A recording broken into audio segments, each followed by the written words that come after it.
ექიმები და პაციენტები თემა, რომელიც აქტუალურობას არ კარგავს.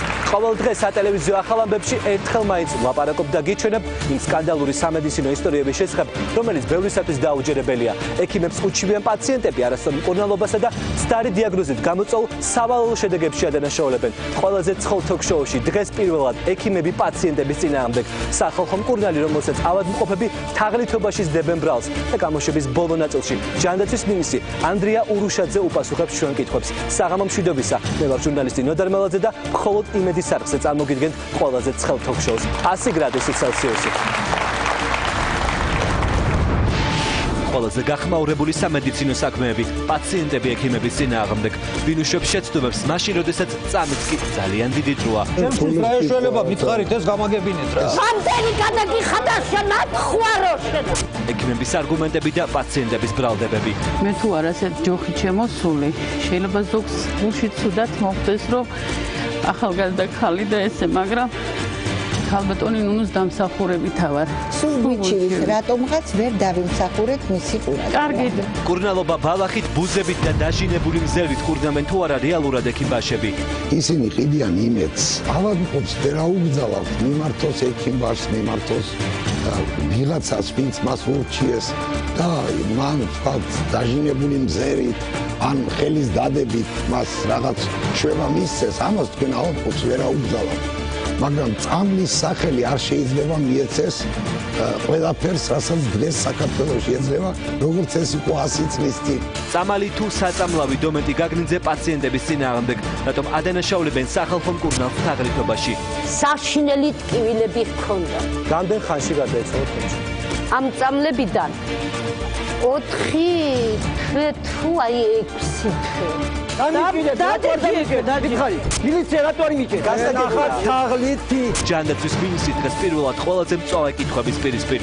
რატომ ამ კაცებს ჯანდაცვის სამინისტრო წესებს და რატომ უწესებენ კლინიკებს ფინანსურ სანქციებს? რეალურად ჭირდება ახლა ამდენი ექიმი? ის ამბობს, რომ 21 საუკუნეში კიბოს წამალი გამოიქონა. მის მიერ შექმნილი დომენტოლი და გაგენოლი კი ყველა იმ დაავადებას კურნავს, რომლის ვაქცინაც 21 საუკუნის მსოფლიოს წამყვან ლაბორატორიებშიც კი ვერ შექმნეს. ჯერ სიზმარი ნახა, შემდეგ წამლის რეცეპტი ცხადში გადმოიტანა, ახლა კი მისი კლინიკის კართან გრძელი რიგებია. წამალი თუ საწამლავი ამ სათაურის პუბლიკაციას პრესაში ხშირად შეხვდებით. მას უჩივიან და თაღლითობაში სდებენ ბრალს, თუმცა დომენტი გაგნიძისათვის საქმიანობა არავის აუკრძალავს. დღეს პირველად ყველაზე ცხელ თოქ-შოუში პაციენტები დომენტი გაგნიძის წინააღმდეგ. ბატონ დომენტი გაგნიძეს მივესალმებით სტუდიაში.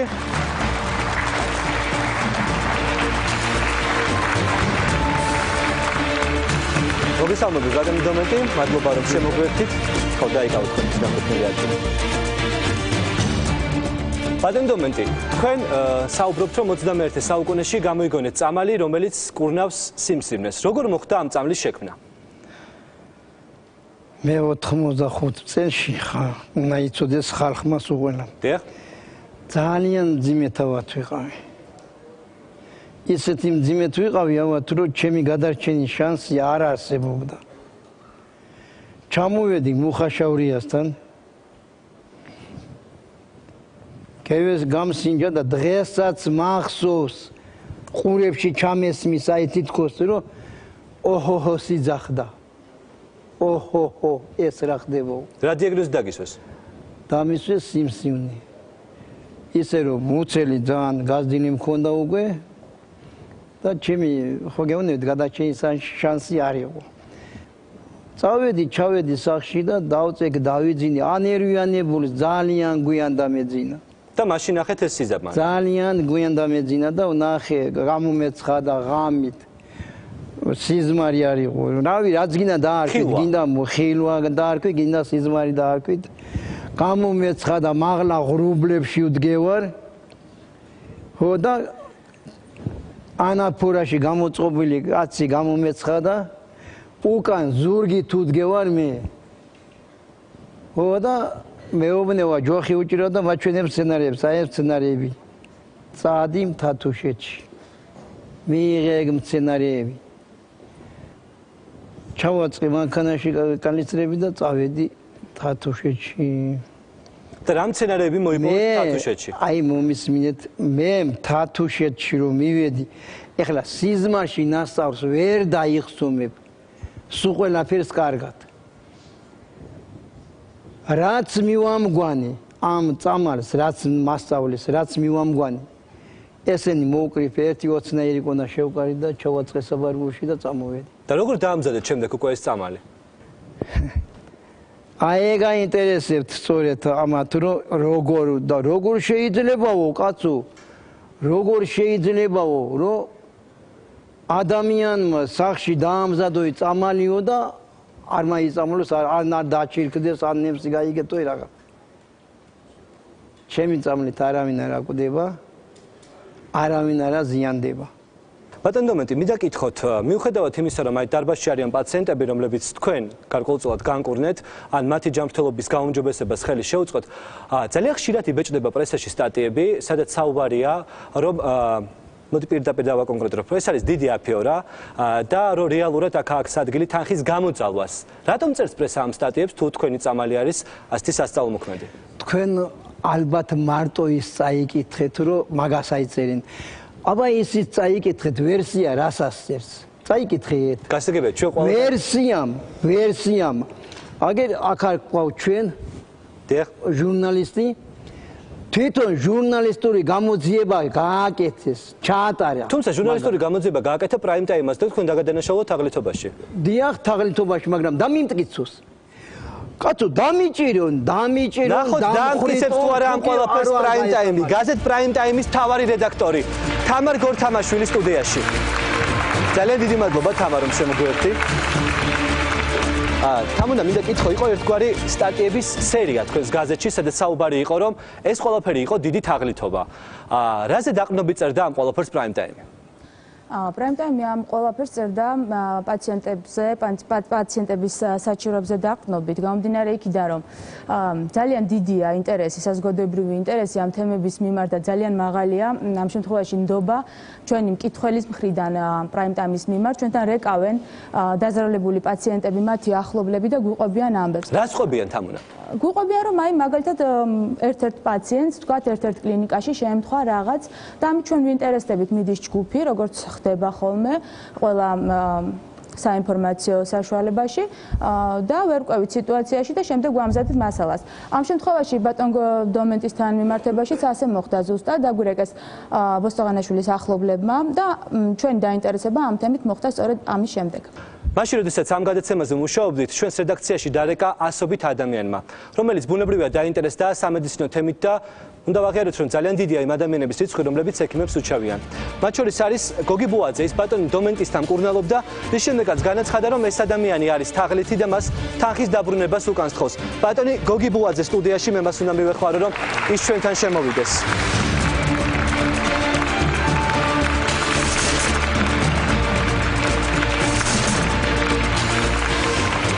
ბატონო გოგი, თქვენ მკურნალობდით ბატონ დომენტისთან. მოგვიყევით, რის შემდეგ მიმართეთ ბატონ დომენტის და მოგცეთ თუ არა მისმა წამალმა შედეგი?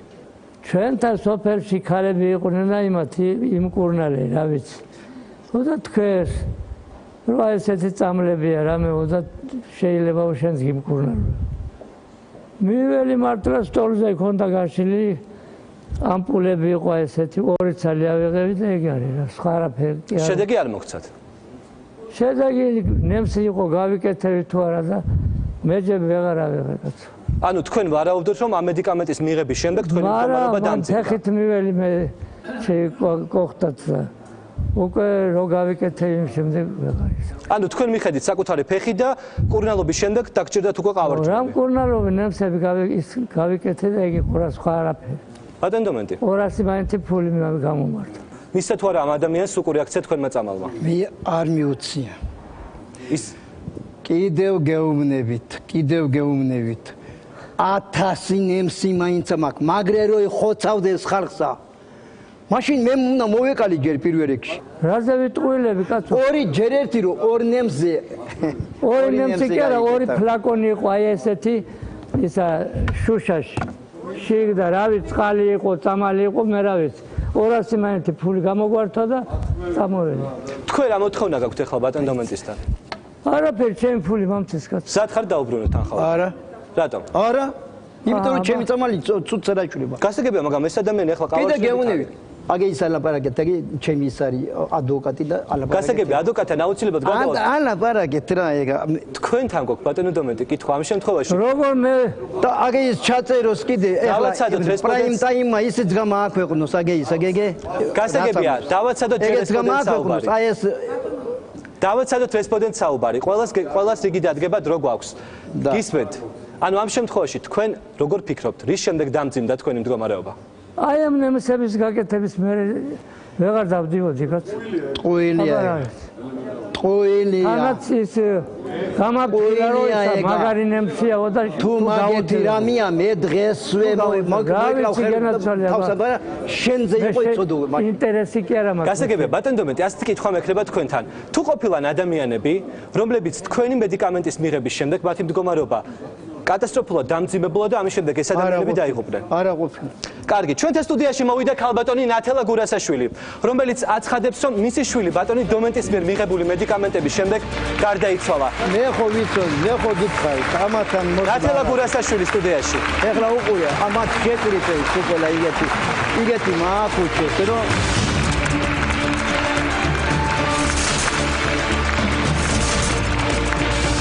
ქალბატონო ნათელა, თქვენ საუბრობთ, რომ თქვენი შვილი სწორედ ბატონი დომენტის მიღებული მედიკამენტის შემდეგ გარდაიცვალა. მოგვიყევით თქვენი სამედიცინო ისტორიის შესახებ.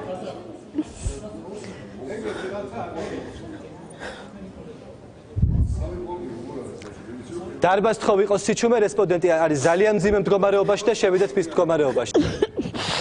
გისმენთ ქალბატონო ნათელა?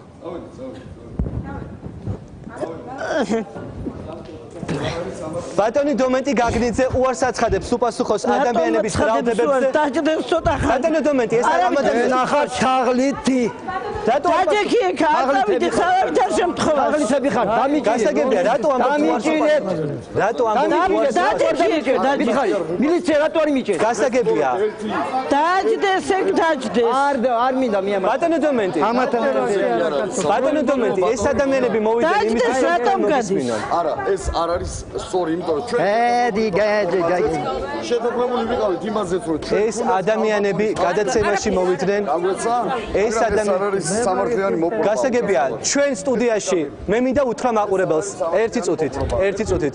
მე მინდა სტუდიაში დავთვალოთ რაოდენობა იმ ადამიანების, რომელიც ბატონი დომენტის მხარდასაჭერად მოვიდნენ. 4 კაცი, 8 კაცი, 16 კაცი თქვენი წარმომადგენელი არის ჩვენ სტუდიაში. თქვენ სტუდიაში არ გაქვთ არგუმენტები რომ უპასუხოთ ამ ადამიანს. 16 ერთის წინააღმდეგ. რატომ მელაპარაკებით? მე-4 სტატიაში რომ იყო, მე მაგას უთხარი. მე-4 სტატიაში რომ იყო, მე მაგას უთხარი და გავაფრთხილე.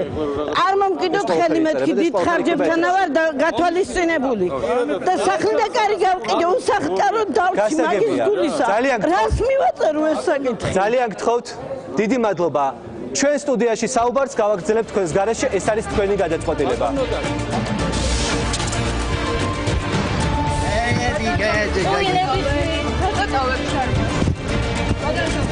არაფერი არა თქვა, წავიდეთ. კომენტარი.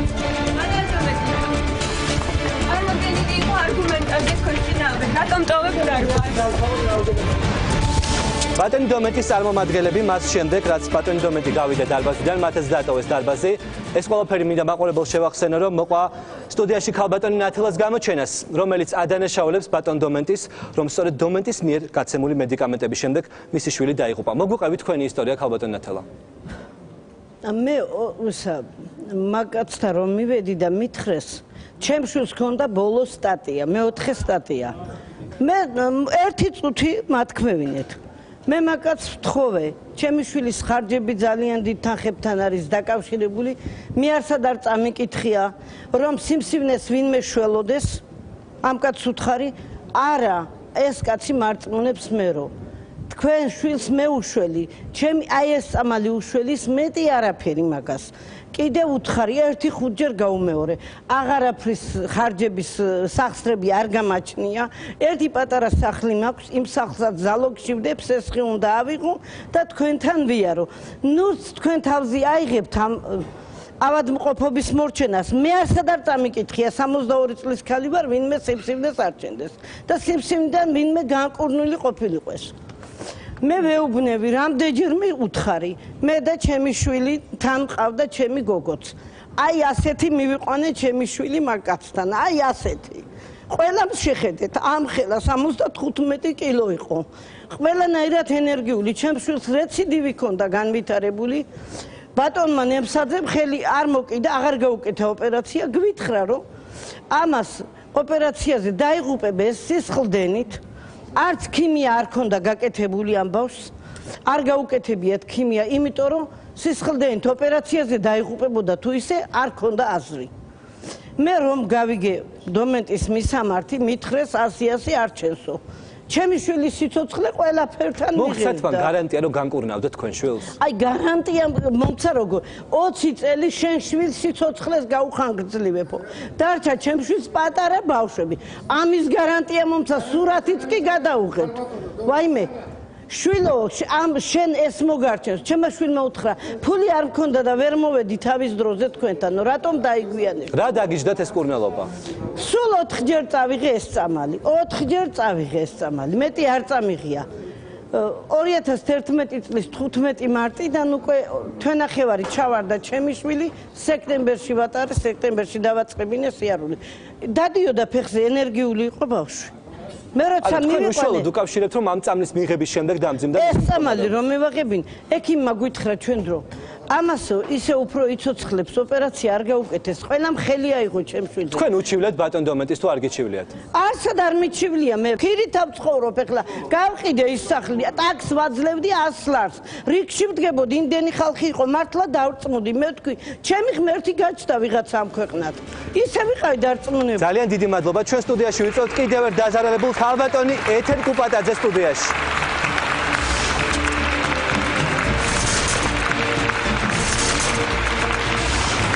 ქალბატონი ეთერ კუპატაძე ის შემოგვიერთდა სტუდიაში. ძალიან მწუხვარ ქალბატონი ეთერო, ბატონი დომენტი გაიქცა სტუდიიდან და გაიქცეო და მაგი ადგილა საერთოდ თბილისშიც არ გავჩერდებოდი. რა მოხდა თქვენ შემთხვევაში? რა მოხდა, მე მივედი ამ თქვენ ბატონ დომენტისთან, აი ხო დამინახეთ როგორ შემოვედი. სამკურნალოდ. თხოვე, ფეხები მტკივა, წელქვევით აი ამ მდგომარეობაში ვარ, არ შემიძლია და თუ შეგიძლიათ ჩემი მკურნალობა. მან შეგნებულად მიმიღო და მითხრა, ქალბატონო, მე მაგას ვერ მკურნალობ. ტყუილად გითხრაო, არ შემიძლიაო. მერე მე უთხარი, რომ მე მყავს შვილი მეთქი ავანტყოფი. ღვიძლს იტკიებს, კერას ტკივა, იტკიებს. და თუ შეგიძლია მკურნალობა, იმას უშველიო. პენიცინის შუშაში ჰქონდა 2 შუშა ედგა წინ. აი ამასო ორივე შუშა, ამას მივცემო და განიკურნებაო. მისცა ფული, რაც ღირდა, ეს 2 შუშა მისცა და ამიდან ნევსები უნდა გეეკეთებინა. ამე იყო შპრიცი და გეეკეთებინა ნევსები. მეორე კურსეო მობძანდითო 10 დღისა თუ რა ვიცი რამდენი დღის შემდეგ. ამას მე ყველაფერ ჩემი შვილის ამბობიდან გეუნები. მეორეც მივიდა თელავიდან წამოიღო, მესამე კურსი წამოიღო, იმაში ჩამოვიდა თბილისში. თბილისიდან ანუ საკმაოდ ხანგრძლივი კურსი გაიარა მკურნალობის. 3 კურსია წესი, რა ვიცი. გაიგეთ, რაც ღირს არის 200 ლარად ყიდით. ძალიან გთხოვთ, ვაცადოთ ამ ადამიანს საუბარი და ნუ მე რაც ვიცი იმას გიყვები, რამდენი ამოდის იქიდან ნევსით ჩემზე კარგა იცი, დამცველო. ხო და იმის შემდეგ დაეწყო ტკივილები. ტკივილები არა იქონდა ისე ტკიოდა. ანუ სანამ ბატონ დომენტისთან დაიწყებდა მკურნალობას, ის არ უჩიოდა ტკივილებს. არა, ყრუთს ტკიოდა. ექიმებმა გამოუშვეს, წამლები არ მისცეს ექიმებმა. დომენტამდე იყო, წამლები არ მისცეს, არავითარი არ უნდა ამას არაფერი. რამდენ ხანში გარდაიცვალა თქვენი შვილი? ამ წამლებიდან 4 თვე თუ აი 6 თვე. ანუ თქვენ უკავშირებთ თუ არა, რომ თქვენი შვილის დაღუპვა უკავშირდება ბატონი დომენტის მიერ გაცემულ მედიკამენტებს? აი ჩემმა შვილმა მითხრა, დედაო, რაც მე იმასთან დავიწყეო, ტკივილები მე არ მქონდა, იმის შემდეგ კი არ მორჩიო. უფრო უარესი დამემართაო. საშინელი ტკივილები მქონდაო. ძალიან დიდი მადლობა რომ შემოგვერდით. ახლა კი სტუდიაში გავარკვევთ პროფესიონალი ექიმებისგან, ადამიანებისგან, რომლებიც ამ ყველაფერს თავად იკვლევენ და წლების განმავლობაში ცდილობენ სამედიცინო გზით ეს ყველაფერი მოაგვარონ. საუბარია სიმსივნესა და სხვა დაავადებებზე. რეზო გაგოა, ონკოლოგიის ნაციონალური ცენტრის დირექტორი ჩვენ სტუდიაში და ბატონი ლაურ მანაგაძე, მივესალმოთ вас. დიდი მადლობა იმისთვის, რომ შემოგვერდით. საკმაოდ უსიამოვნო სცენა იყო გადაცემის პირველ ნაწილში. ჩვენ გსურდა, რომ ყოფილიყო რეალურად დისკუსია და გაგორკვია მართლაც არგებს თუ არა ეს წამლები ადამიანების ჯანმრთელობას, თუმცა პროცესები განვითარდა და ბატონმა დომენტიმ არ უპასუხა უბრალოდ ამ ადამიანების ბრალდებებს. ბატონ რეზო, დავიწყოთ თქვენგან. თავად უხსმენიათ დომენტოლის შესახებ და რეალურად შეგვიძლია თუ არა ვთქვათ, რომ ის ადამიანის ორგანიზმში სიმსივნის პროგრესირებას ხელს უშლის და რეალურად შეიძლება რომ დადებითი პროცესები გამოიწვიოს ადამიანის ორგანიზმში. რაც შეეხება დომენტოვს და გაგნოს, ამის შესახებ მსმენია და მსმენია პრესიდანაც და ტელევიზიითაც, რომ ეს პრეპარატი კურნავს არა მარტო ონკოლოგიურ დაავადებებს, არამედ ბევრ ძალიან რთულ და სერიოზულ დაავადებებსაც. მე შევეხები ბუნებრივია ონკოლოგიას და ონკოლოგიური დაავადების კურნალობის მეთოდებს. სოფლიოში აღიარებული მეთოდები ონკოლოგიური დაავადებების ანუ ავთვისებიანი სიმსივნეების გახლავთ რადიკალური მკურნალობის მეთოდი, ეს არის ქირურგიული მკურნალობა, ქიმიოთერაპია შემდგომ და რადიოთერაპია, ანუ სხიური თერაპია. ეს სამი ძირითადი მეთოდია, მაგრამ მეოთხე მეთოდად ითვლება ამ სამი მეთოდის კომბინაცია, რომელსაც ჩვენ კომბინირებულ მკურნალობას ვუწოდებთ. რაც შეეხება ბატონი დომენტის მიერ შემოთავაზებულ პრეპარატს, მე არ ვიცი როგორ არის ის წარმოებული, ჩემთვის უცნობია რა ტექნოლოგიით არის ის დამზადებული, ასევე არ ვიცი მისი ქიმიური შემადგენლობა ამ პრეპარატისა. ის ამბობს რომ სიზმარში ნახა ამ პრეპარატის შემადგენლობა და ბალახები დაამზადა. ეს მე წაკითხული მაქვს, მაგრამ მე არ ვიცი სადღაც რომელიღაც ინტერვიუში წავიკითხე ეს ამბავი. მინდა კითხოთ, დასაშვებია თუ არა იმ მედიკამენტის მიღება ონკოლოგიური დაავადებების სამკურნალოდ, რომელიც არის არა ლაბორატორიულ პირობებში შექმნილი და რომელიც ეგრეთ წოდებული სახალხო მეთოდი არის. ამ შემთხვევაში თქვენს რას ურჩევთ? მით უმეტეს რომ ქვეყანაში ყოველწლიურად 7000 სიმსივნის ახალი შემთხვევა ფიქსირდება. დიახ. საუბედუროთ თქვენ სწორად აღნიშნეთ, რომ ქვეყანაში 7000 ახალი შემთხვევა ავთვისებიანი სიმსივნეების და პროგნოზით მისი შემცირების ტენდენციაც არ აღინიშნება. და მე ვილაპარაკე, რომ პრეპარატები, რომელიც გამოიყენება ონკოლოგიაში, ის ზოგჯერ რამდენიმე ათეულ წელსაც კი მოიცავს. მისი ლაბორატორიული შესწავლა ცხოველებზე, შესწავლა ადამიანებზე, რასაც კლინიკური ფაზა ქვია. ონკოლოგიის ნაციონალური ცენტრი სწორედ ის ბაზაა, სადაც დღესაც მიმდინარეობს რიგი პრეპარატების გამოცდა. ძალიან ანუ უნდა გამოვიყენოთ თუ არა ეს პრეპარატი. მოკლედ რომ აუხსნათ მაყურებელს ბატონო. იცით რა არის, აქ მე ლაპარაკი იყო იმის თაობაზე, რომ ეს არის იმუნომოდულატორი, იმუნოსტიმულატორი, მაგრამ ჯერ არც ერთ გაიდლაინში, ანუ სახელმძღვანელოში არ არის მითითებული იმუნოთერაპია, როგორც კიბოს მკურნალობის ერთადერთი მეთოდი. მაგრამ გორმონოთერაპიაც და იმუნოთერაპია გამოიყენება ონკოლოგიაში როგორც დამხმარე საშუალება ქიმიოთერაპიასთან ერთად, სხიურ თერაპიასთან ერთად, ზოგიერთ შემთხვევაში ოპერაციის შემდეგაც კი, მაგრამ როგორც დამოუკიდებელი მეთოდი, ეს ჯერჯერობით აღიარებული არ არის. ძალიან დიდი მადლობა. თქვენთან გადმოვალ შემდეგი კითხვით ბატონი დომენტი აქ საუბრობდა და მის ოფიციალურ ვებგვერდზეც არის მითითებული, რომ ძალიან ბევრ პროქტოლოგიურ და უროლოგიურ დაავადებებს კურნავს ეს მედიკამენტი. თავთ თუ გსმენიათ ამ მედიკამენტის შესახებ და რამდენად შეიძლება იგივე მსგავს პირობებში დამზადებულმა მედიკამენტმა განკურნოს ადამიანი? მე მეჩვენება, რომ გადავსახდი შუა საუკუნეებში ეხლა და წავედით რაღაც განსჯაში, რომელიც სრულიად გაუგებარია ჩემთვის. ჩემთვის არის სრულიად მიუღებელი. ეს არ ნიშნავს, რომ ეს ჩვენ ექიმებმა ძალიან კარგად ვიცით, რომ ჩვენ ყოველთვის გამარჯვებულები არ ვართ. საუბედუროთ, ჩვენ შეიძლება თვითონ არ ვთავაზობთ იმას, რასაც ამ შემთხვევაში ბატონი დომენტი და სხვა შემთხვევაში სხვა ბატონები ან ქალბატონები თავაზობენ, რასაც პირობითად შეგიძლია დაარქვათ სახელი იმედი. ისინი ყიდიან იმედს და ამ იმედს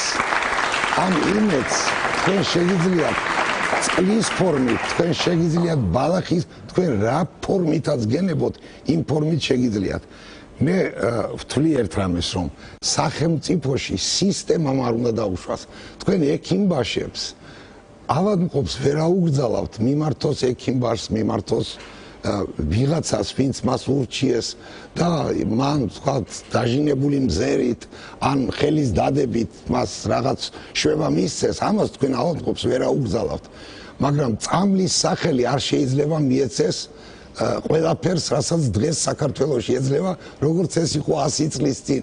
ეს დრო მოკვდა, ჩვენ ბევრ რამეში შევეცადეთ და ბევრ რამეში წარმატებულად მივაღწიეთ, რომ თანამედროვეობას დავეწიოთ, ან ჩაუდგეთ იგივე ფერხულში. ამ სეგმენტში ჩვენ ვართ წინა საუკუნის დასაწყისში. ანუ ეს შეუძლებელია, რაც საქართველოში დღეს ხდება. ამ შემთხვევაში მარტო ბატონ დომენტიზე არ ვსაუბრობ, იქ კახეთში არის ვინც ბუზის წამლით მკურნალობს ავადმყოფებს. ყოველ წელიწადს მინიმუმ 2-3 ავადმყოფი ჩვენს დაწესებულებაში ხელოვნური თირკმის გამოყენებით სიკვდილს გადაურჩა, მაგრამ მე საჭირო გახდა მსახიობის საუბედუროდ მისი გვარი არ მახსოვს. გარდაცვალება, რომ სახელმწიფო დაინტერესებული იყო რა ხდება ამ რაღაც ბუზების წამლის ირგვლივ, მოგილეთ სახელმწიფომ უნდა აგრძალოს და უნდა წამლის სახელი ამას არ უნდა მიეცეს.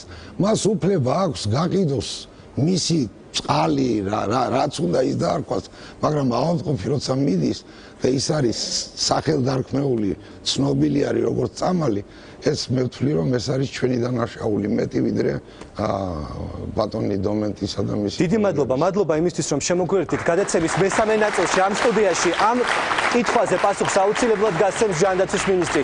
რას აკეთებს სახელმწიფო იმისთვის, რომ მსგავსი ადამიანები ქვეყანაში აღარ იყვნენ და დაზარალებულთა რიცხვი, რომლებიც ექიმბაშებთან კონტაქტის შემდეგ ზარალდებიან, კიდევ უფრო არ გაიზარდოს. ეს არის ყველაზე ცხელი ток-შოუ ქართულ სატელევიზიო სივრცეში. დღეს ჩვენ საუბრობდით აქტუალური თემის შესახებ, დომენტონისა და გაგანოლის შესახებ, თუმცა ბატონი დომენტი სტუდიიდან გაიქცა. გამოშვების მეორე ნაწილში პროფესიონალი ექიმები ჩვენ სტუდიაში. სტუდიას რა თქმა უნდა, მაგრამ საჯაროდ ბატონ რეზო მე გავხდით პირადად მეთეშაშვილ ბატონ მეთეშაშვილთან, ეს იყო დაახლოებით 5 ძალიან გთხოვთ, ნუ შედიხართ. მასთან არა, უცა ბატონი პროფესორია, რაც არ შეიძლება. ერთი თუდაში ის შეკითხვა რომ ამა როგორ იმკურნალეს დაიცეს ყველა ის რაკცია. რა სამჭიქჭიქები, გელაპარაკები, რა სამჭიქჭიქები. აი შენ რომ მოკდომოდა შვილი. შენ რომ მოკდომოდა შვილი, მე რა გაჭიქჭიქა. გაგიყვა მე შეკარგა იქნება თავი გახეთქილი გაიტანო აქედან. ბებეროკლეტო რამდენი მოგცა? იმ თქვიო საჭრაბა რამდენი მოგცა ფული? რამდენი გადაგიხადა შემახვარო შენა.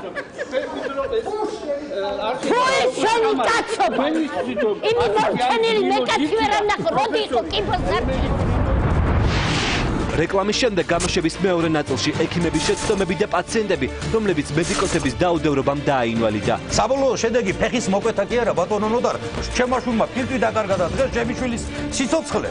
ჩემი შვილის სიცოცხლე არის კითხვითი ნიშნის ქვეშ. ცნობილი პლასტიკური ქირურგის საქმე რატომ ამბობს უარს ივა კუზანოვი, უპასუხოს დაზარალებულის ბრალდებებს. ბატონი ვაქარალი ჩვენ რამდენიმეჯერ დავპატიჟეთ ის თუცა. ადვოკატი მაინც უნდა მოსულიყო. ის ადანაშაულებს გარდაცვლილი პაციენტის შვილი დედის სიკვდილში. 13 ლარის გულით დედა, რომელიც რეანიმაციაში სიკვდილს გამოკლინდა, ამათ მას სიკვდილის ხახაჭი ჩაყარა. ექიმების შეცდომები თუ განაწყენებული პაციენტების შორის ზება. სწავე დებატები გამოშვების მეორე ნაწილში.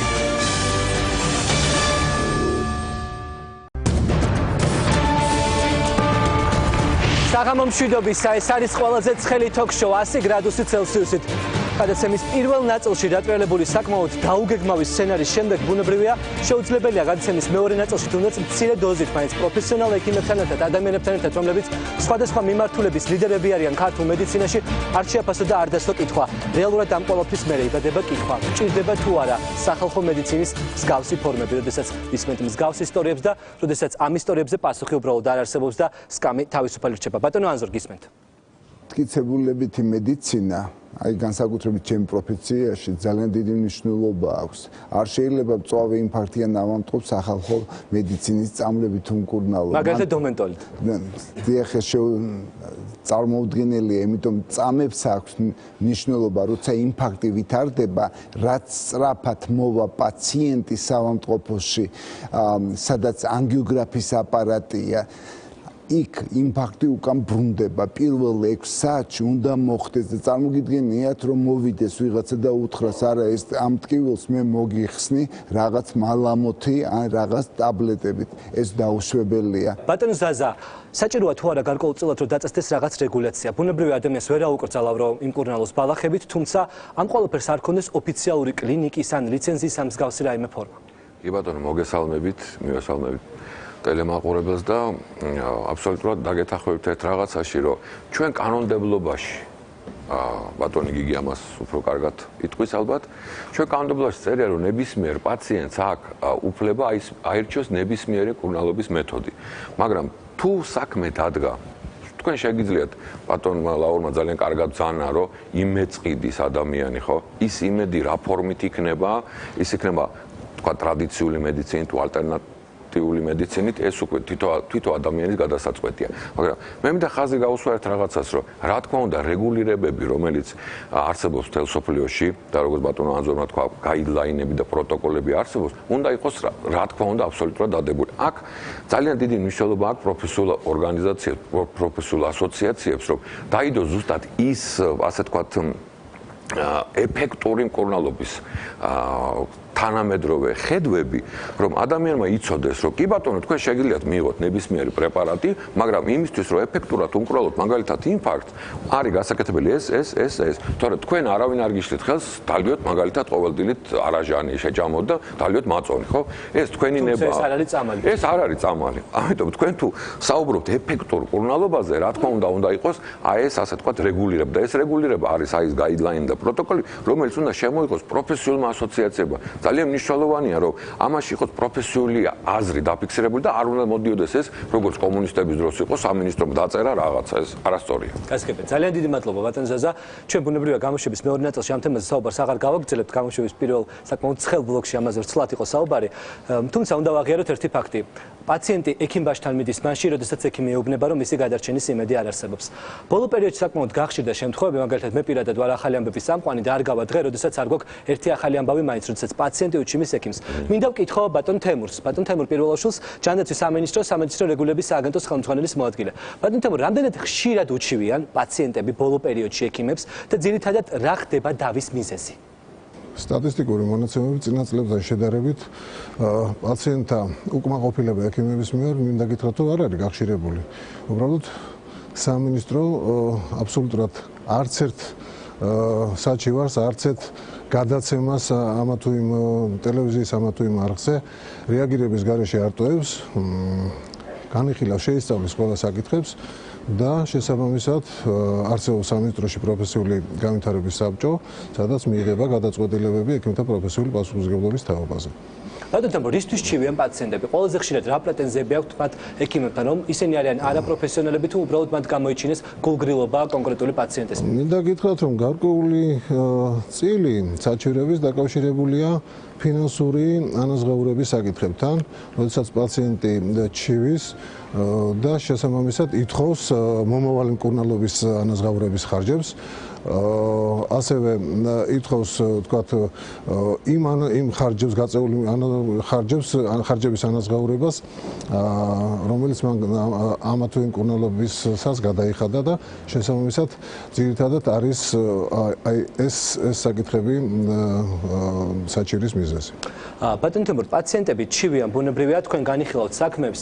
თუ არსებობს ასეთი სტატისტიკა, რამდენი საჩივარია ყოველ შემთხვევაში მართებული, ანუ რამდენი საჩივარი კმაყოფილდება და ექიმის მიმართ ტარდება სანქციები. ყოველთვის მართლები არიან პაციენტებს თუ ხშირ შემთხვევაში მათი საჩივარი არის უბრალოდ უსაფუძვლო? ვერ გეტყვით მაგას, იმიტომ რომ არის შემთხვევები, როდესაც არის დასმული ამა თუ იმ ექიმის პროფესიული პასუხისმგებლობის საკითხი, მაგრამ საბჭოზე ან განხილვისას აღმოჩნდება, რომ თქვათ ეს ექიმი ამ კონკრეტულ სიტუაციაში არ არის დამნაშავე და მის მიმართ არანაირი ღონისძიება არ ტარდება.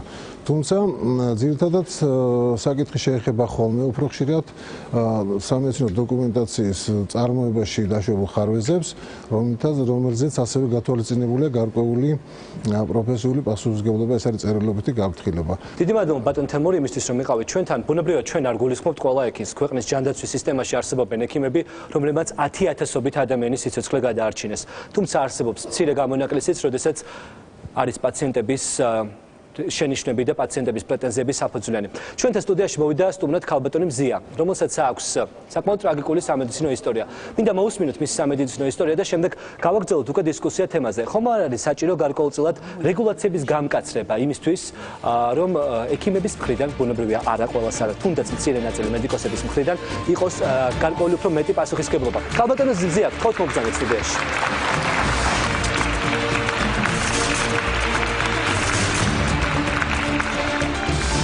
უძელობაში არ ჩამომართვა და არც კატიერებაში მე თუ არ ასეთ ჯოხი ჩემოსული შეიძლება ზოგს გულში ცუდად მოხდეს რომ ახალგაზრდა ქალი და ესე მაგრამ ქალბატონი ნუნუს დამსახურებით ვარ მაპატიეთ უკაცრავად კიდევ ერთხელ აი ქალბატონი ნუნუ თქვენთან რა შევიდა ეხლა ვეგეტყვით რა დღეში მაქვს მუხლი ქალბატონ ნუნუს მივმართე მე ვიყავი სისხლის სამართალზე მომქმედი ადვოკატი მაწუხებდა მუხლი. ნუ ისე კი არ მაწუხებდა, რომ აი კატასტროფულად და რაღაცა. ნუ მოძრაობაში უბრალოდ მომქმედი ადვოკატი რო დავბივარ, ამასთან დაკავშირებით. მივაწავლეთ ქალბატონ ნუნუსთან მივედი. დამიწერა ნემსი, ჩავედი აფთიაქში ვიყიდე, გადაუხადე თანხა რაც ღირდა ნემსის. გავიკეთე ერთი კვირის მერე ისევე მივედი, ისევ გავიკეთე. ნუ რა პროცედურებიც იყო იქ გასატარებელი გავაკეთე. თან უთხარი რომ არ გამიარა ტკივილმა. ნუ მეორე ნემზე რო არ გამიარა, მესამედ დამიბარა. მესამედ სიმართლე გითხრათ, ფული აღარ გადამიხდია, ბამბანერკა მივართვი და ამაზეც საყვედურისავით მივიღე რა. მინიშნებასავით და გეტყვით. ეხლა ვეგეტყვით. ქალბატონ ნუნუს თატიშვილთან, აი რა არის. თუ შეწუხდებით ეს დამიკავეთ, მაპატიეთ. ქალბატონ ნუნუს რომ მივაკითხე, 2005-ში მაქვს ეს გაკეთებული.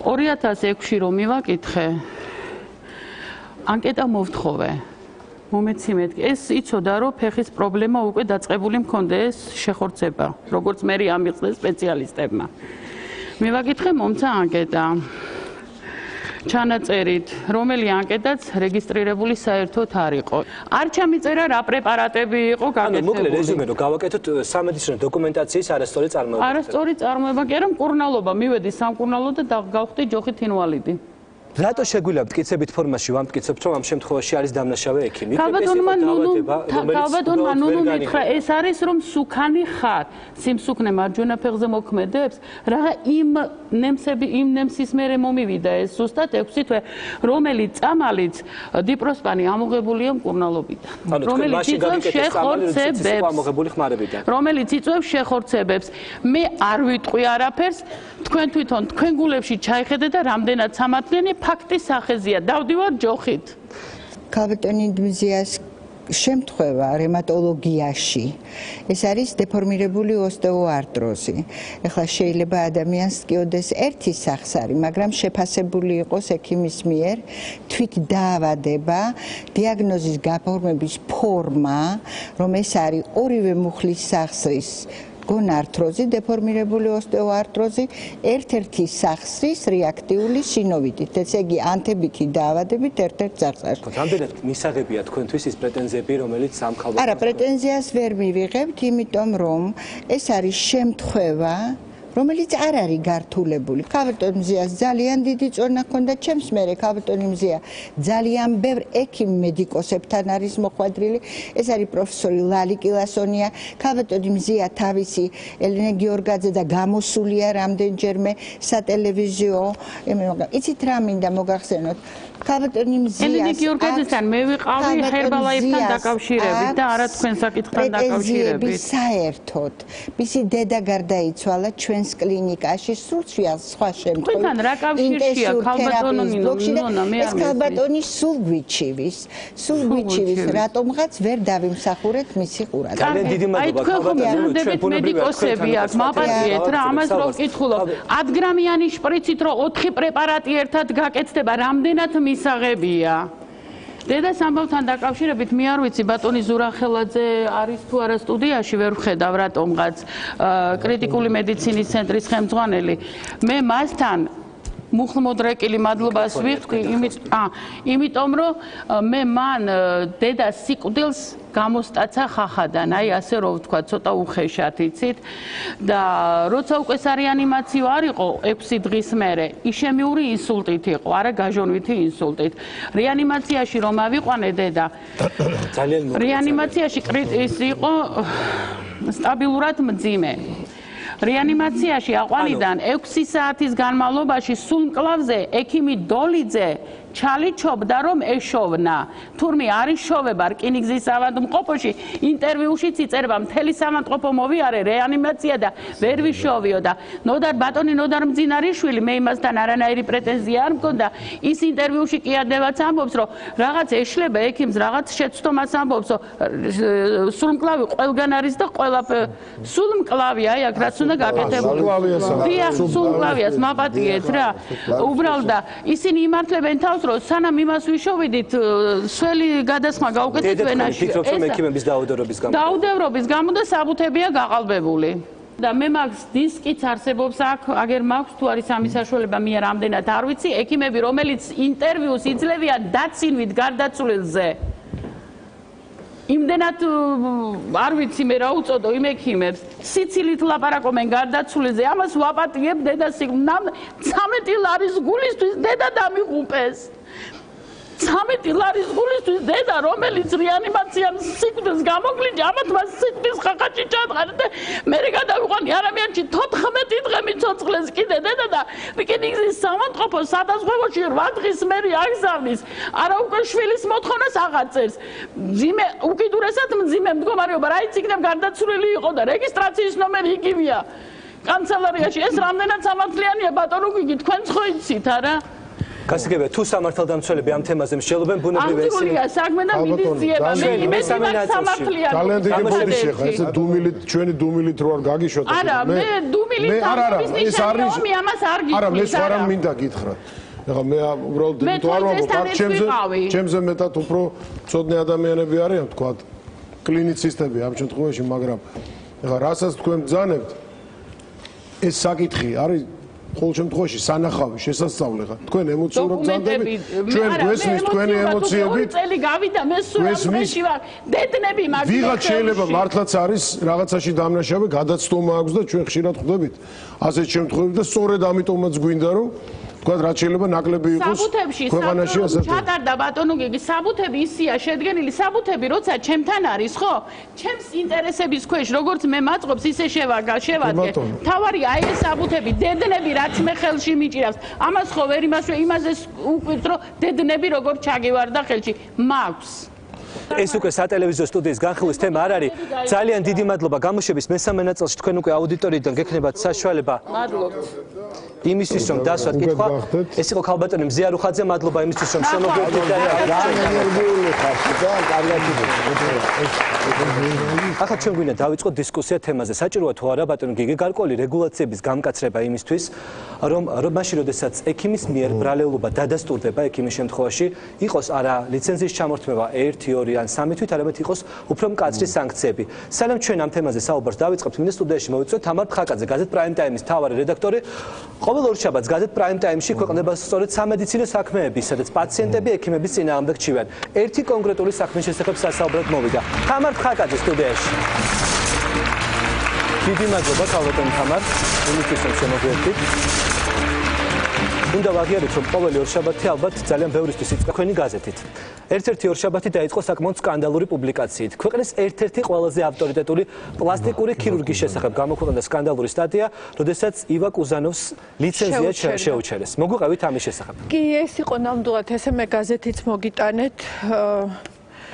აი სათაურით სახელმწიფო სერტიფიკატის შეჩერებასთან დაკავშირებით და ეს იყო ძალიან როგორ გითხრა სკანდალური ამბავი, იმიტომ რომ ჩვენ რაც გამოვედით თითქმის 2 წელია პრაქტიკულად რამოდენიმე ნომერი შეიძლება ჩამოთვალო, რომელშიც არ ქონია სამედიცინო სკანდალი და ეს იყო ძალიან მასშტაბური, იმიტომ რომ ჯერ ერთი ესე ცნობილ ქირურგზეა საუბარი, მეორეც ერთი საუბარია 13 წლის ბიჭუნაზე და მესამეც ერთი საუბარია ესეთ, რა ვიცი, მე ხა ექიმი არა ვარ და მოწიწებით ყველა ექიმის მიმართ, მაგრამ საუბარი არის იმაზე, რომ 1 წლით ადრე ამბიც ჰქონდა დადგენილი სიმსივნის დიაგნოზი ანალიზი და 1 წლის შემდეგ უკეთებს ქირურგი ოპერაციას ისე რომ არ გადაამოწმა ამ სიმსივნის თვისება, ავთვისებიანი იყო თუ კეთილთვისებიანი და მიიღეს ის შედეგი რაც მიიღეს ის ბიჭი დღეს არის აბსოლუტურად უფეხოდ განვითარდა შემდეგ ეს მეტასტაზები და ეხა ფილტვიც ამოაჭრეს უმძიმესი შედეგი დადგა. რა თქმა უნდა ბატონი ივასგან მე მეგონა რომ მოვიდა რეპლიკა. დღეს ეს კამი იყო ბატონი ივა კუზანოვისთვის გათვალისწინებული, თუმცა გადაცემის დაწყებამდე 15 წუთით ადრე ბატონმა ივამ განაცხადა უარი პროგრამაში მონაწილეობაზე.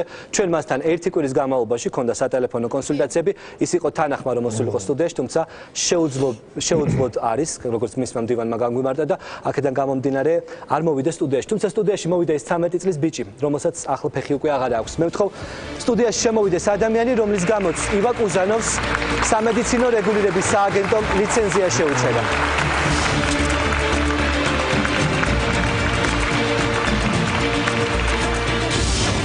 დიდი მადლობა რომ შემოგვიერთდით. თქვენი სარჩელი საფუძველზე ქვეყნის ერთ-ერთ ყველაზე ავტორიტეტულ ქირურგს, პლასტიკურ ქირურგს შეუჩერეს ლიცენზია. რაში ადანაშაულებს თქვენი ოჯახი ივა კუზანოვს? ჩვენი ოჯახი კი არა კანონი ადანაშაულებს ბატონონოდარ. ბატონ ივას მიმართე მე თუ შეიძლება რა იმ საფუძვლიანად ვიტყოდი როგორ მოხვდი მე ბატონ ივასთან საერთოდ. დიახ. როდესაც პირველი ოპერაცია ჩატარდა ონკოლოგიურ კლინიკაში და განვითარდა რეციდივი დაახლოებით 1 წლის შემდეგ, ანუ ხელით ესინჯებოდა უკვე შესიებული ჰქონდა ბარძაყი. მივდივარ ბატონ ზუხბაიასთან, თენგიზ ზუხბაიასთან, ვინც პირველი ოპერაცია ჩაატარა. და ვეუბნები ბატონო თენგიზმეთკი სიმსივნე ისევ განვითარდა. თქვენ რა გეგონათ ამ ერთი ოპერაციით გადარჩებოდითო? ნახავ ინტერნეტში იქნება ახალი მეთოდი, დანერგილი იყოს და რაღაცა გამოსავალს თუ არა და ნეიროქირურგს მივმართაო და ჩავატარებთ ოპერაციას. და ნუ ეს მამა ვარ შვილის და ინტერნეტში გამოსავალის მოძებნა ძალიან ცუდად მოხდა ყურში, ხო? და ამის შემდეგ მივდივარ მე მეგობარ ადამიანთან, ეგ პროფესიით ექიმთან და ვეკითხები, ბატონო დავით, სად წავიდე გამოსავალი სად ვნახო? და ბატონო გიგი თქვენ გახსოვთ, როდესაც საბჭოს ხტომაზე ვიყავი, იმ მომენტისათვის არ მქონდა მე ოქმში, ანუ ერთ-ერთი კომისიის წევრი არის ბატონი რაიბულ თოდუა, რბილი ქსოვილების ბატონო რეზო, განყოფილების გამგე. ხო და მაგზავნის ბატონი დავითი, ჩემი ახლობელი მეგობარი კაცი, მიბრძანდით ბატონ რაიბულ თოდუასთან დაგაკვალიანებთ. მივდივარ ბატონ რაიბულთან, მივიღო ჩვეულებრივად და თქვენ წარმოგიდგენიათ რას ამბობს. ბატონი თენგიზი რო დადის, დედამიწას ამძიმებს. თქვენ როგორ მოხვდით მაგაცთან? რა უფლებით ჩაატარა ოპერაცია? ჩვენ ბავშვთა განყოფილებაში ნეიროქირურგი არ აყვავს, ეს არის უშუალოდ ნეიროქირურგის პოზიცია. პატრონი ყავს შენ საერთოდ. ანუ ონკოლოგიური კლინიკის ერთი ექიმის გავსი ტერმინოლოგიით მოიხსენებდა მეორეს. მეორეს, დიახ, რბილი ქსოვილების განყოფილების გამგე ბატონო რეზო, თქვენ იცნობ ძალიან კარგად და სხვათა შორის ამ სიტყვებს მე არასოდეს უკან არ წავიღებ, მაქვს აიმისო დოკუმენტი, რომ ბატონი რაიბული ასე ვთქვათ, ვერ გაექცევა ამ საუბარს ვერსად. ყოველ შემთხვევაში საწავიდე მე ვთხარ, არ მინდა მე ბატონი თენგიზის ლანძღვა. საწავიდე, მიბრძანდით ბატონ ალეკო გველესიანთან. და რას მეუბნება ბატონი ალეკო გველესიანი. იცით რა, შეიძლება ერთადერთი გამოსავალი იყოს ნერვის გადანერგვა და ამ საქმის საუკეთესო, ცოტა შეიძლება ესეთი ტერმინოლოგიით თუ საუბრობდე, მაგრამ გასაგებენაზე გეტყვით რა. საუკეთესო სპეციალისტი ჩვენს ქვეყანაში არის ბატონი ივა კუზანოვი. ანუ პერიფერიულ ნერვზე მუშაობს მხოლოდ და მხოლოდ ბატონი ივა. იმ დღესვე მივდივარ ბატონ ივასთან და ვეუბნები ბატონო ივა. ბატონო ივა, ესეთი მდგომარეობა, კი ბატონო, გასაგებია ყველაფერი.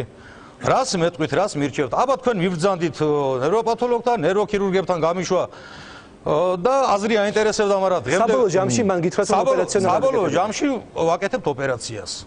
ვაკეთებთ ოპერაციას. მე ერთადერთი ვიცი სისხლის ანალიზის საფუძველზე. გასაგებია, ეს ექიმები ჩვენთან სტუდიაში სამწუხაროდ არ არიან, ძალიან უხერხულია მათ გარეშე ამ თემაზე საუბარი. თუმცა არ არის. არა, მაბატიეთ, იცით რაშია საქმე ბატონო. შეუჩერდა, ანუ მათი ბრალეულობა, ნოდა რამ შემთხვევაში იყო აბსოლუტურად დამტკიცებული. ის რომ 1 წლის მანძილზე არ გაკეთა განმეორებითი ანალიზი, პრაქტიკულად მან გაუკეთა ოპერაცია ადამიანს, რომელსაც ჰქონდა სიმსივნე უკვე აი ავთვისებიანი სიმსივნე ღვთა გაშლილი ასე ვიტყვი უტრირებას გაუკეთებ რა თქმა უნდა. მას უწერია ეს დასკვნაში რა ვინც შეუჩერა მას ერთი თვით ეს ლიცენზია იქ წერია რომ შესაძლებელია შედეგი იგივე დამდგარიყო, მაგრამ მას უნდა აუცილებლად ეს ანალიზი ჩაეტარებინა. ეს უდავა მე რიგით ობივატელს მესმის რომ ეს აუცილებელი იყო.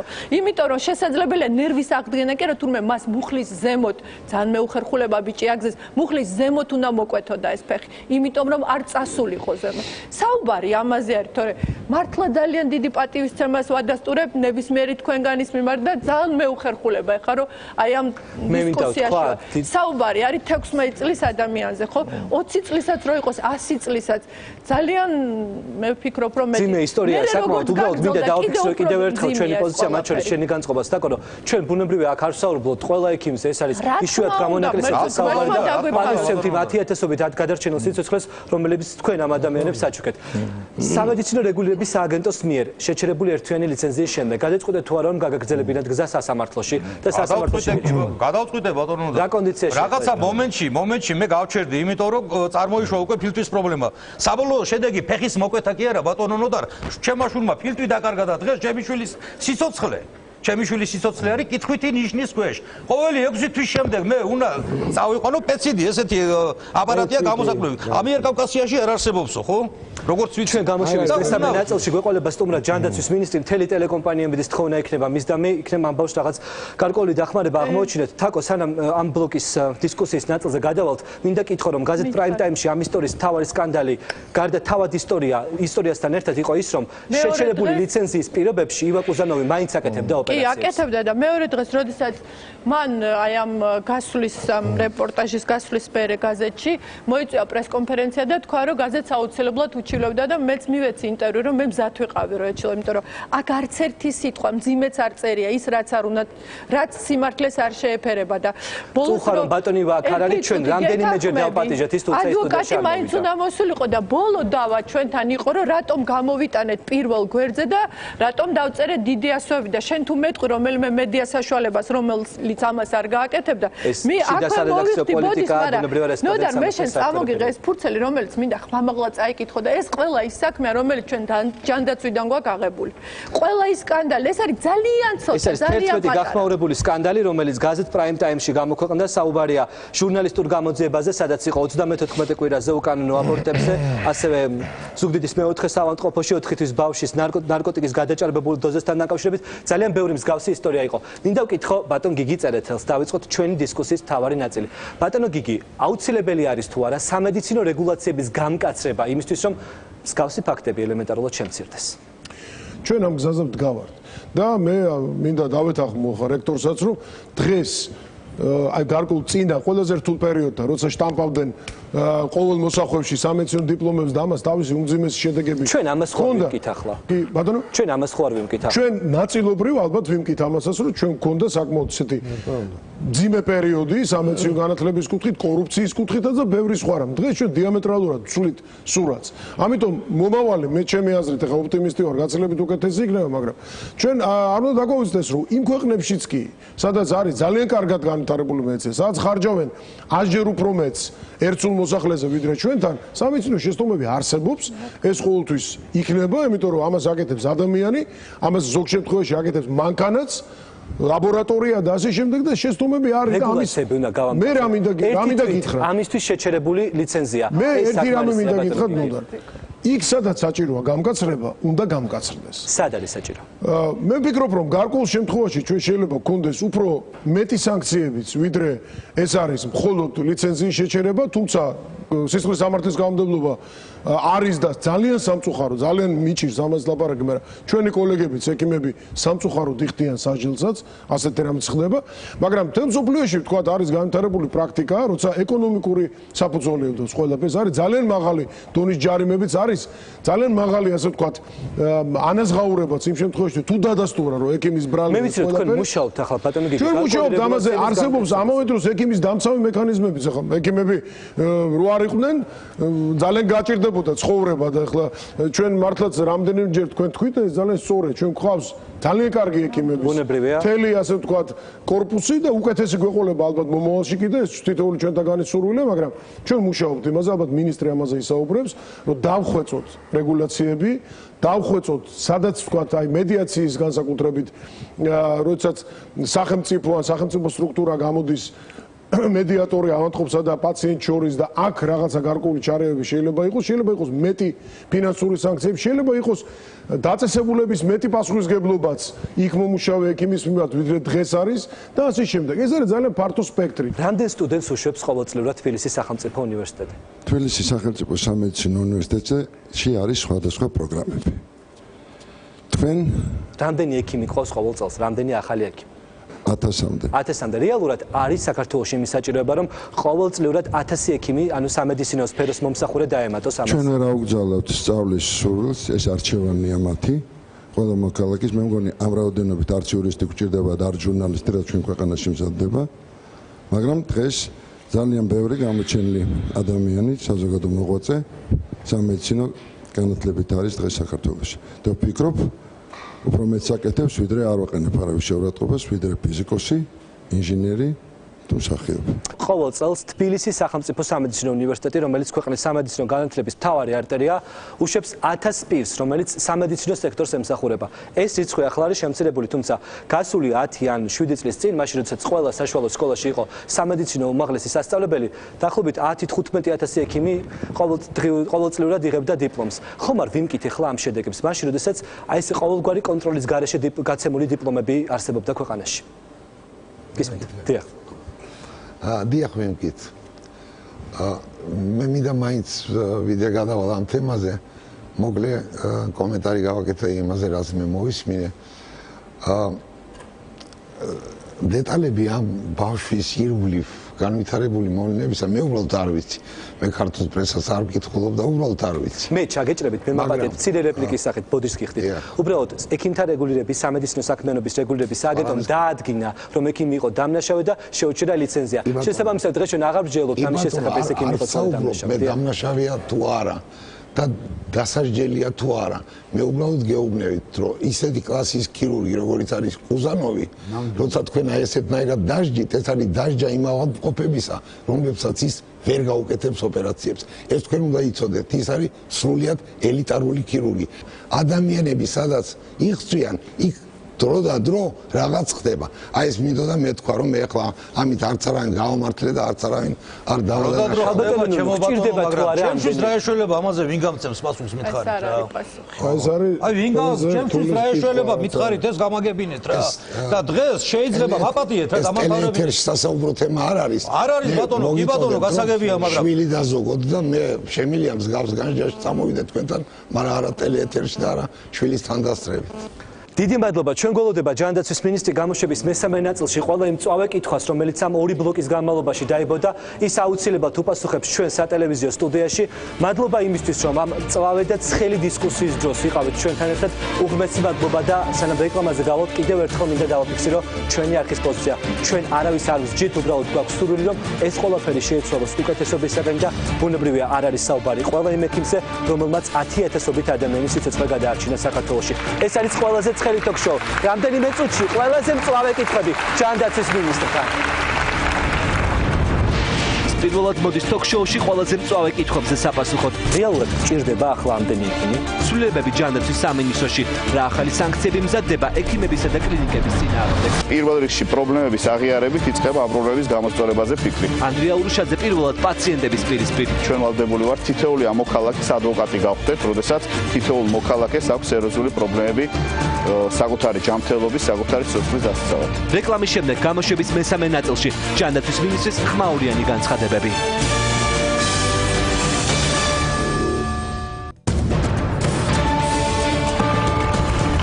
ეს არის 100 გრადუსი ცელსიუსით ყველაზე ცხელი ток-შოუ ქართულ სატელევიზიო სივრცეში. გამოშვების მესამე ნაწილში ეთერს უბრუნდებით უკვე ჯანდაცვის მინისტრთან ერთად. აქ მაყოფილებს თუ არა 21 საუკუნის საქართველოში ქართული მედიცინა საერთაშორისო სტანდარტებს, რას აკეთებს ჯანდაცვის მინისტრი იმისთვის, რომ საქართველოს მოქალაქეებს უცხოეთში სამკურნალო წასვლა აღარ დასჭირდეთ. ვინ არის მართალი, მაშინ როდესაც ექიმებს უჩივიან, უშვებენ თუ არა მედიკოსების შეცდომებს, უბრალოდ ეს ყველაფერი პაციენტების გადამეტებული შეფასებებია. ყველაზე ცხელ ток-შოუში მწვავე კითხვების საპასუხო უპასუხო დღეს ჯანდაცვის მინისტრი მოვიდა. დიდი მადლობა. ბატონო ანდრია, ბოლო რამდენიმე წელია მიმდინარეობს სამედიცინო სექტორში პრივატიზაციის აქტიური პროცესი. მაშინ, როდესაც ქვეყანაში ჯანდაცვის რეფორმაზე არის საუბარი, ძალიან დიდი ნაწილი კლინიკების კერძო ადამიანების ხელში აღმოჩნდა. რას აკეთებს ახლა ჯანდაცვის სამინისტრო? რა ფუნქცია დაგჭირთ თქვენ? ანუ ნიშნავს თუ არა იმას, რომ რეალურად სამედიცინო სფეროში სიტუაციას ჯანდაცვის სამინისტრო ვეღარ აკონტროლებს? მოგეხსენებათ, რომ როლი ჯანდაცვის სამინისტროს იცვლება რეფორმასთან ერთად. თქვენც ხედავთ, რომ ძალიან ბევრი კერძო კლინიკა გაიხსნა, მიმდინარეობს პრივატიზაციის პროცესი, ჯანმრთელობის სერვისის მიმწოდებლების, ყველაფერი ეს ახალ როლს ამკვიდრებს ჯანდაცვის სამინისტროსთვის. ჩვენ ზედამხედველობას უწევს სამედიცინო საქმიანობას, ეს არის ლიცენზირებით და სერტიფიცირებით. მოგეხსენებათ, ეს არის პირველ რიგში ხარისხზე კონტროლის ზედამხედველობა. ამავე დროს მნიშვნელოვანი როლი აქვს ჯანდაცვის სამინისტროს პოსტდიპლომური განათლების ზედამხედველობაზე, მათ შორის საკვალიფიკაციო გამოცდების ჩატარებას უზრუნველყოფს და ამავე დროს პირველ რიგში ხელს უწყობს სწორედ მოქალაქეების ინტერესების უფლებების დაცვას. ჩვენ ვფიქრობთ, რომ ჯანდაცვის სამინისტრო არის ის ორგანო დღეს, სადაც ყველაზე ხშირად შემოდის საჩივარი, ყველაზე ხშირად მომართავენ მოქალაქეები და პირველ რიგში ჩვენ ვართ ვალდებული მოусმინოთ და გვერდზე ამოუდგეთ იმ მოქალაქეებს, ვისაც პრობლემები შეექმნათ ჯანდაცვის სფეროში მომსახურების მიღებისას. ბატონო ანდრია, მაშინ როდესაც აანალიზებთ იმ საჭიროებს, რომელიც თქვენთან სამინისტროში შემოდის, რეალურად რა დასკვნამდე მიდის ჯანდაცვის მინისტრი? ანუ რა მიმართულებით არის გასაწევი კიდევ უფრო მეტი სამუშაო იმისთვის, რომ ქვეყანაში ნაკლები მუნჩივანი პაციენტი და დაზარალებული იყოს?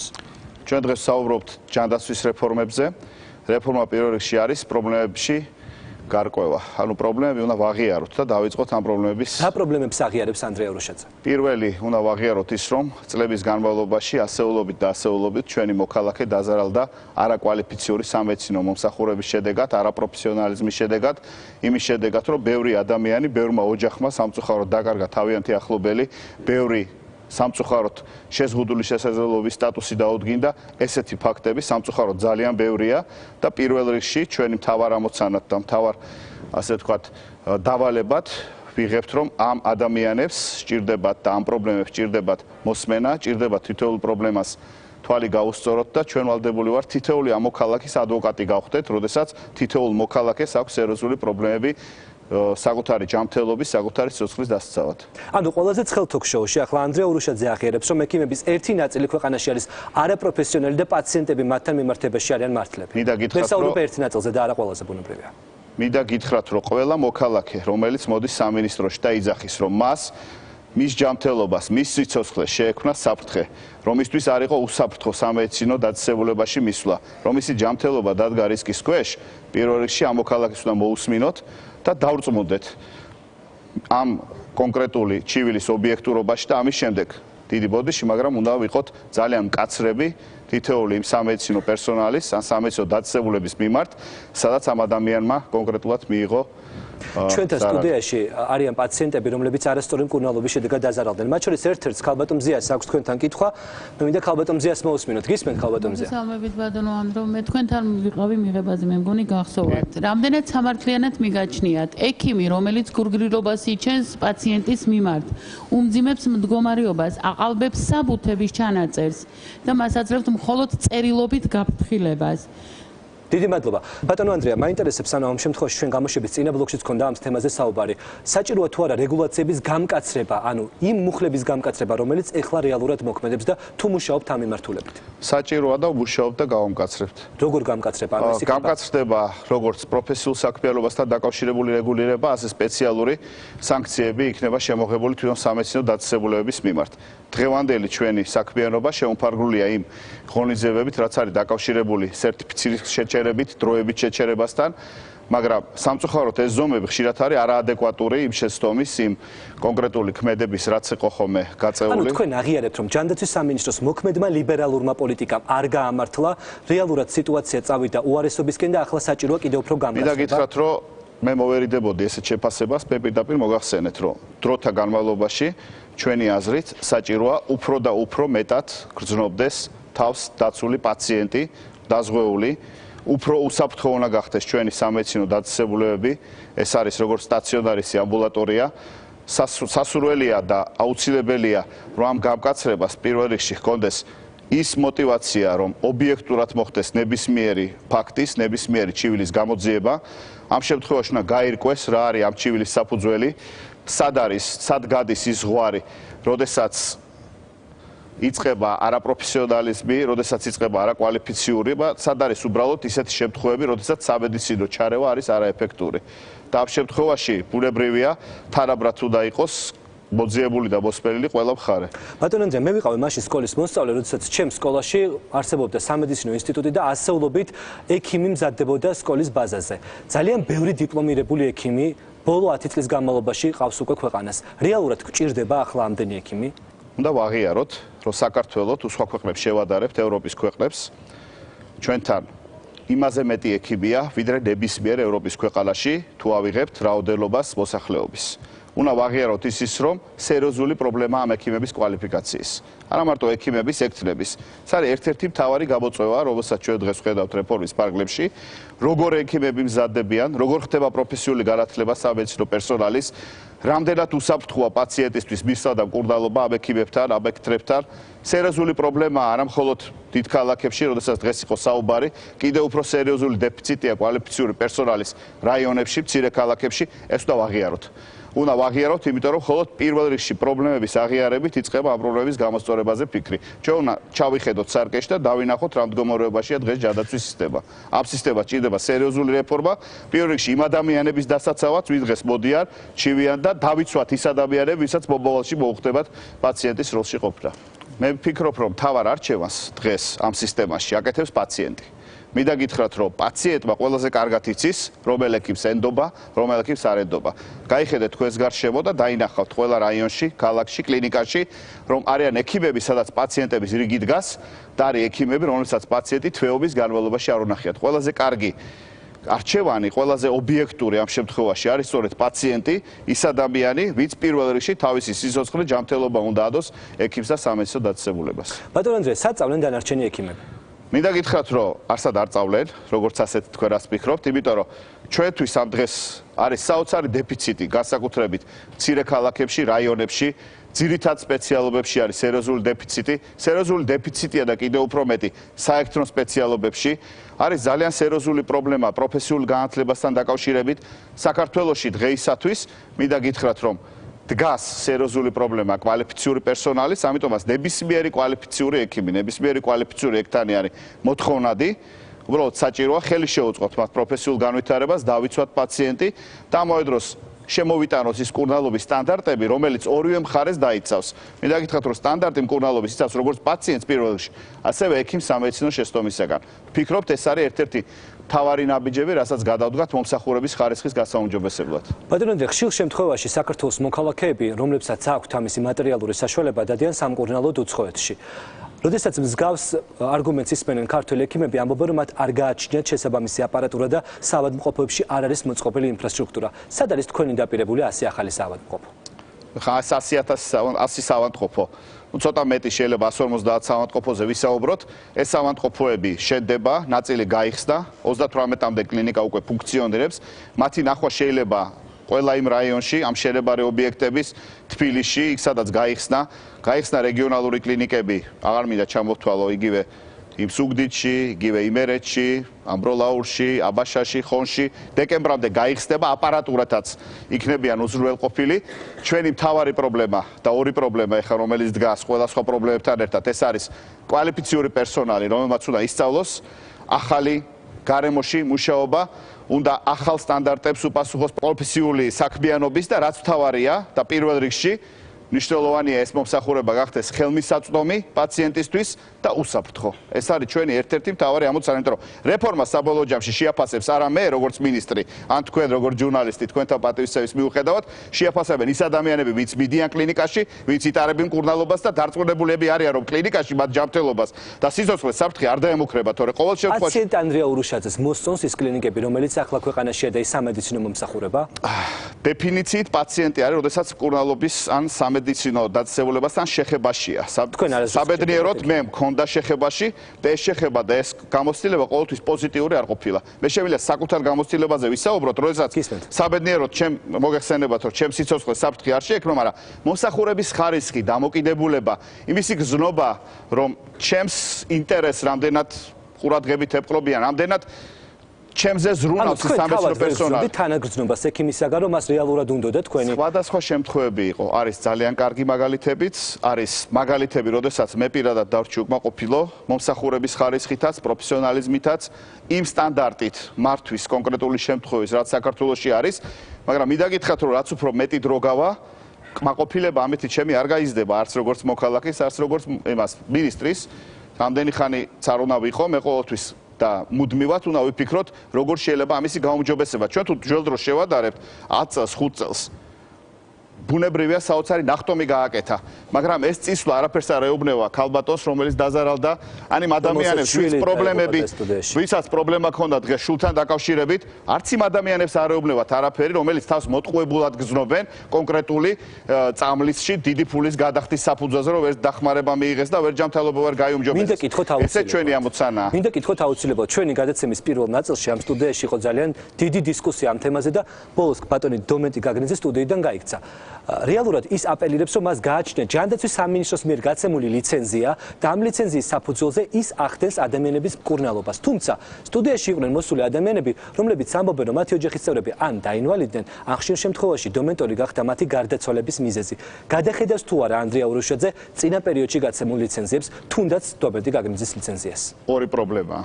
პირველი პრობლემა ეს არის კლინიკური კვლევები, რომლის საფუძველზეც მოხდა ამ მედიკამენტის როგორც იმუნოსტიმულატორის რეგისტრაცია, ცხადია, ჩვენ უნდა გადავხედოთ პირველ რიგში, იმიტომ რომ ერთი ადამიანის თუ დაზარალდება ამის გამო და ერთი პაციენტიც თუ არის ამ შემთხვევაში მომჩივანი და აქვს პრობლემა ჯანმრთელობის, თითოეული ჩვენთანგანი ვალდებული ვართ იმ ადამიანს გვერდზე დაუდგეთ და განვიხილოთ და ვნახოთ რეალურად რის საფუძველზე მოხდა რეგისტრაცია, რამდენად სარწმუნო იყო კლინიკური კვლევები, რამდენად შეიძლება ამ კონკრეტულ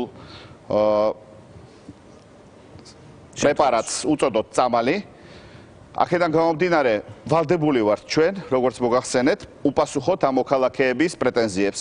მეცაც გეტყვით, თითოეულ მათგანმა გარდა ჯანმრთელობის პრობლემისა განიცადა ფინანსური ზარალიც, ამიტომაც ვფიქრობთ, რომ ჩვენ უნდა ვიმუშაოთ არა მხოლოდ იმის მიმართულებით, რომ შევაფასოთ პროფესიული საქმიანობა, არამედ ვიფიქროთ იმაზე, როგორ უნდა დაწესდეს ფინანსური სანქციები სწორედ მოქალაქეებისა და ოჯახების სასარგებლოდ, ვინც სხვადასხვა მიზეზების გამო არასათანადო მკურნალობის შედეგად გადაიხადა და ფინანსური ზარალი მიიღო. რა სანქციები უნდა დაწესდეს ექიმების მიმართ, რა სანქციები უნდა დაწესდეს სამედიცინო დაწესებულების მფლობელების მიმართ, მენეჯერების მიმართ, ყველაფერი ეს უნდა გაკეთდეს არა იმიტომ, რომ ვინმეს ვებრძვით, არამედ პირველ რიგში ჩვენ ვიცავთ პაციენტს, მის უფლებებს, მის ფინანსურ ინტერესებს.